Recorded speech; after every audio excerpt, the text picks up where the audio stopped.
एक समय बृहस्पति जी ब्रह्मा जी से बोले, हे ब्राह्मण श्रेष्ठ, चैत्र व आश्विन मास के शुक्ल पक्ष में नवरात्र का व्रत और उत्सव क्यों किया जाता है? इस व्रत का क्या फल है? इसे किस प्रकार करना उचित है? पहले इस व्रत को किसने किया, सो विस्तार से कहिए। बृहस्पति जी का ऐसा प्रश्न सुन ब्रह्मा जी ने कहा, हे बृहस्पति, प्राणियों के हित की इच्छा से तुमने बहुत अच्छा प्रश्न किया है। जो मनुष्य मनोरथ पूर्ण करने वाली दुर्गा, महादेव, सूर्य और नारायण का ध्यान करते हैं, वे मनुष्य धन्य हैं। यह नवरात्र संपूर्ण कामनाओं को पूर्ण करने वाला है। इसके करने से पुत्र की कामना वाले को पुत्र, धन की लालसा वाले को धन, विद्या की चाहने वाले को विद्या और सुख की इच्छा वाले को सुख मिलता है। इस व्रत को करने से रोगी मनुष्य का रोग दूर हो जाता है, मनुष्य की संपूर्ण विपत्तियां दूर हो जाती हैं और घर में समृद्धि की वृद्धि होती है। बंध्या को पुत्र प्राप्त होता है, समस्त पापों से छुटकारा मिल जाता है और मन का मनोरथ सिद्ध हो जाता है। जो मनुष्य इस नवरात्र व्रत को नहीं करता, वह अनेक दुखों को भोगता है और कष्ट व रोग से पीड़ित हो अंगहीनता को प्राप्त होता है।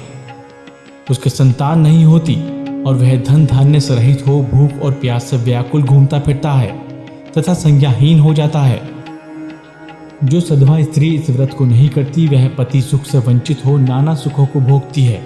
यदि व्रत करने वाला मनुष्य सारे दिन उपवास ना कर सके तो एक समय भोजन करे और 10 दिन बांधवों सहित नवरात्र व्रत की कथा का श्रवण करे।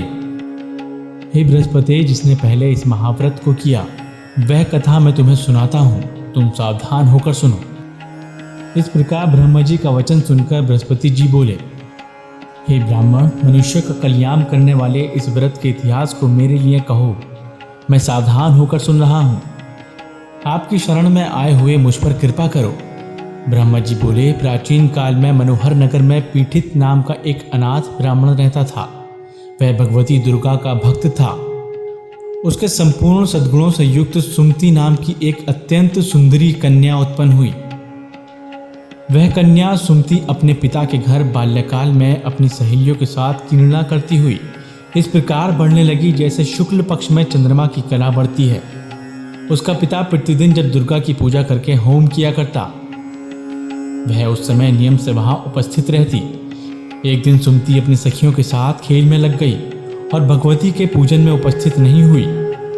उसके पिता को पुत्री की ऐसी असावधानी देखकर क्रोध आया और वह पुत्री से कहने लगा, अरे दुष्ट पुत्री, आज तूने भगवती का पूजन नहीं किया, इस कारण मैं किसी कुष्ठ रोगी या दरिद्र मनुष्य के साथ तेरा विवाह करूंगा। पिता का ऐसा वचन सुन सुमति को बड़ा दुख हुआ और पिता से कहने लगी, हे पिता, मैं आपकी कन्या हूँ तथा सब तरह आपके अधीन हूँ। जैसी आपकी इच्छा हो वैसा ही करो। राजा से, कुष्ठी से, दरिद्र से अथवा जिसके साथ चाहो मेरा विवाह कर दो, पर होगा वही जो मेरे भाग्य में लिखा है। मेरा तो अटल विश्वास है, जो जैसा कर्म करता है उसको कर्मों के अनुसार वैसा ही फल प्राप्त होता है। क्योंकि कर्म करना मनुष्य के अधीन है, पर फल देना ईश्वर के अधीन है। जैसे अग्नि में पड़ने से तृणादि उसको अधिक प्रदीप्त कर देती है, इस प्रकार कन्या के निर्भयता से कहे हुए वचन सुनकर उस ब्राह्मण ने क्रोधित हो अपनी कन्या का विवाह एक कुष्ठी के साथ कर दिया और अत्यंत क्रोधित होकर पुत्री से कहने लगा, हे पुत्री, अपने कर्म का फल भोगो, देखें भाग्य के भरोसे रहकर क्या करती हो। पिता के ऐसे कटु वचनों को सुन सुमति मन में विचार करने लगी, अहो मेरा बड़ा दुर्भाग्य है जिससे मुझे ऐसा पति मिला। इस तरह अपने दुख का विचार करती हुई वह कन्या अपने पति के साथ वन में चली गई और डरावने कुशायुक्त उस निर्जन वन में उन्होंने वह रात बड़े कष्ट से व्यतीत की।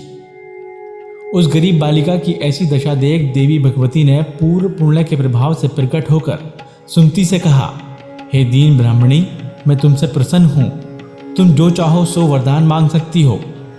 भगवती दुर्गा का यह वचन सुनकर ब्राह्मणी ने कहा, आप कौन हैं, वह सब मुझसे कहो। ब्राह्मणी का ऐसा वचन सुन देवी ने कहा कि मैं आदि शक्ति भगवती हूँ और मैं ही ब्रह्म विद्या व सरस्वती हूँ। प्रसन्न होने पर मैं प्राणियों का दुख दूर कर उनको सुख प्रदान करती हूँ। हे ब्राह्मणी, मैं तुझ पर तेरे पूर्व जन्म के पुण्य के प्रभाव से प्रसन्न हूँ। तुम्हारे पूर्व जन्म का वृतांत सुनाती हूँ, सुनो। तू पूर्व जन्म में निषाद यानी कि भील की स्त्री थी और अति पतिव्रता थी। एक दिन तेरे पति निषाद ने चोरी की। चोरी करने के कारण तुम दोनों को सिपाहियों ने पकड़ लिया और ले जाकर जेल खाने में कैद कर दिया। उन लोगों ने तुझको और तेरे पति को भोजन भी नहीं दिया। इस प्रकार नवरात्र के दिनों में तुमने ना तो कुछ खाया और ना जल ही पिया।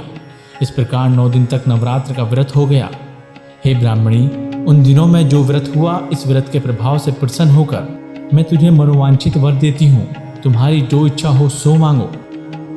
इस प्रकार दुर्गा के वचन सुन ब्राह्मणी बोली, अगर आप मुझ पर प्रसन्न हैं तो हे दुर्गा, मैं आपको प्रणाम करती हूँ। कृपया करके मेरे पति का कोढ़ दूर करो। देवी ने कहा, उन दिनों तुमने जो व्रत किया था, उस व्रत का एक दिन का पुण्य पति का कोढ़ दूर करने के लिए अर्पण करो। उस पुण्य के प्रभाव से तेरा पति कोढ़ से मुक्त हो जाएगा। ब्रह्मा जी बोले। इस प्रकार देवी के वचन सुन वह ब्राह्मणी बहुत प्रसन्न हुई और पति को निरोग करने की इच्छा से जब उसने तथास्तु यानी कि ठीक है ऐसा वचन कहा, तब उसके पति का शरीर भगवती दुर्गा की कृपा से कुष्ठ रोग से रहित होकर अति कांतिवान हो गया। वह ब्राह्मणी पति की मनोहर देह को देख देवी की स्तुति करने लगी। हे दुर्गे, आप दुर्गति को दूर करने वाली, तीनों लोगों का संताप हरने वाली, समस्त दुखों को दूर करने वाली, रोगी मनुष्य को निरोग करने वाली, प्रसन्न हो मनोवांछित वर देने वाली और दुष्टों का नाश करने वाली जगत की माता हो। हे अम्बे, मुझ निरपराध अबला को मेरे पिता ने कुष्ठी मनुष्य के साथ विवाह कर घर से निकाल दिया। पिता से तिरस्कृत निर्जन वन में विचर रही हूँ। आपने मेरा इस विपदा से उद्धार किया है। हे देवी, आपको प्रणाम करती हूँ, मेरी रक्षा करो। ब्रह्मा जी बोले, हे बृहस्पति, उस ब्राह्मणी की ऐसी स्तुति सुन देवी बहुत प्रसन्न हुई और ब्राह्मणी से कहा, हे ब्राह्मणी, तेरे उदालय नामक अति बुद्धिमान, धनवान, कीर्तिवान और जितेंद्रिय पुत्र शीघ्र उत्पन्न होगा। ऐसा वर प्रदान कर देवी ने ब्राह्मणी से फिर कहा कि हे ब्राह्मणी, और जो कुछ तेरी इच्छा हो वह मांग ले। भगवती दुर्गा का ऐसा वचन सुन स्मृति ने कहा कि हे भगवती दुर्गे, अगर आप मुझ पर प्रसन्न हैं तो कृपा कर मुझे नवरात्र व्रत की विधि और उसके फल का विस्तार से वर्णन करें। महानते इस प्रकार ब्राह्मणी के वचन सुन दुर्गा ने कहा, हे ब्राह्मणी, मैं तुम्हें संपूर्ण पापों को दूर करने वाले नवरात्र व्रत की विधि बतलाती हूँ, जिसको सुनने से मोक्ष की प्राप्ति होती है। अश्विन मास से शुक्ल पक्ष की प्रतिपदा से लेकर 9 दिन तक विधि पूर्वक व्रत करें। यदि दिन भर का व्रत ना कर सकें तो एक समय भोजन करें। विद्वान ब्राह्मणों से पूछकर घट स्थापन करें और वाटिका बनाकर उसको प्रतिदिन जल से सींचें। महाकाली, महालक्ष्मी और महासरस्वती देवी की मूर्तियां स्थापित कर उनकी नित्य विधि सहित पूजा करें और पुष्पों से विधि पूर्वक अर्घ्य दें। बिजोरा के फल से अर्घ्य देने से रूप की प्राप्ति होती है। जायफल से अर्घ्य देने से कीर्ति, दाख से अर्घ्य देने से कार्य की सिद्धि होती है, आंवले से अर्घ्य देने से सुख की प्राप्ति और केले से अर्घ्य देने से आभूषणों की प्राप्ति होती है। इस प्रकार पुष्पों व फलों से अर्घ्य देकर व्रत समाप्त होने पर 9वें दिन यथाविधि हवन करें। खांड, घी, गेहूं, शहद, जौ, तिल, बिल्व यानी कि बेल, नारियल, दाख और कदम्ब आदि से हवन करें। गेहूं से होम करने से लक्ष्मी की प्राप्ति होती है। खीर एवं चंपा के पुष्पों से धन की और बेल पत्तों से तेज व सुख की प्राप्ति होती है।